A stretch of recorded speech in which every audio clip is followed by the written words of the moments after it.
قال رسول اللہ صلی اللہ علیہ وسلم للمسلم علی المسلم ست بالمعروف۔ امام کائنات صلی اللہ علیہ وسلم نے ارشاد فرمایا، مسلمان کے مسلمان پر 6 حقوق ہیں۔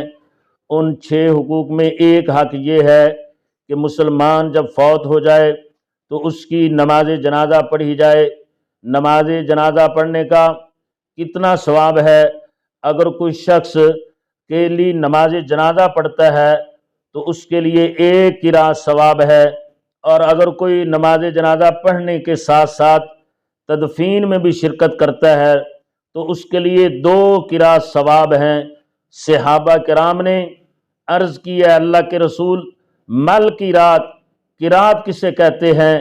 رسول اللہ صلی اللہ علیہ وسلم نے ارشاد فرمایا، مثل جبل احد، احد پہاڑ کے برابر، یعنی جتنا ایریا احد پہاڑ کا ہے، جتنا حجم احد پہاڑ کا ہے، جتنا ڈھیر احد پہاڑ کا ہے، اتنا ثواب اس شخص کو ملے گا جو اکیلا نماز جنازہ میں شرکت کرتا ہے، اور جو نماز جنازہ کی ادائیگی کے ساتھ ساتھ تدفین میں بھی شامل ہوتا ہے، اس کے لیے 2 احد پہاڑ کے برابر ثواب ہوگا۔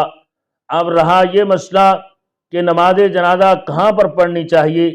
نماز جنازہ کھلی جگہ پر پڑھنا، جنازگاہ میں پڑھنا، یہ افضل اور اعلیٰ ہے۔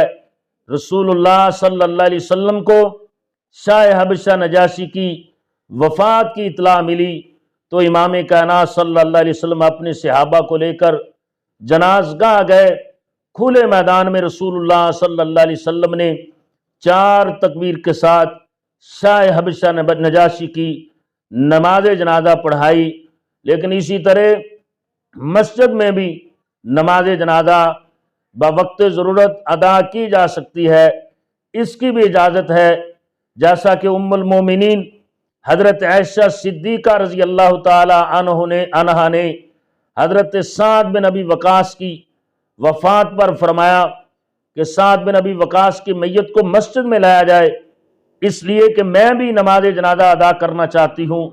صحابہ کرام اس پر معترض ہوئے تو اماں جی ام المومنین فرمانے لگیں، لوگوں کو کیا ہو گیا ہے کہ رسول اللہ صلی اللہ علیہ وسلم کے عمل کو بھول گئے ہیں، رسول اللہ صلی اللہ علیہ وسلم کی سنت کو بھول گئے ہیں۔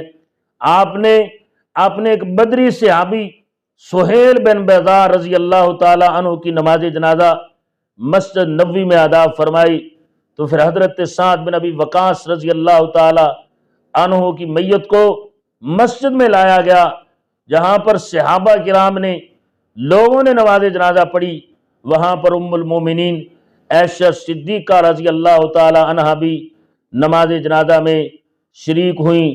تو مسلمان پر جو 6 حق ہیں ان میں سے ایک حق یہ ہے کہ مسلمان کے نماز جنازہ میں شرکت کر کے 1 قرات کے برابر ثواب حاصل کیا جائے، اور اگر تدفین میں شرکت کی جائے تو 2 قرات ثواب حاصل کیا جائے، جو احد پہاڑ، دگنا احد پہاڑ کے برابر ہوگا۔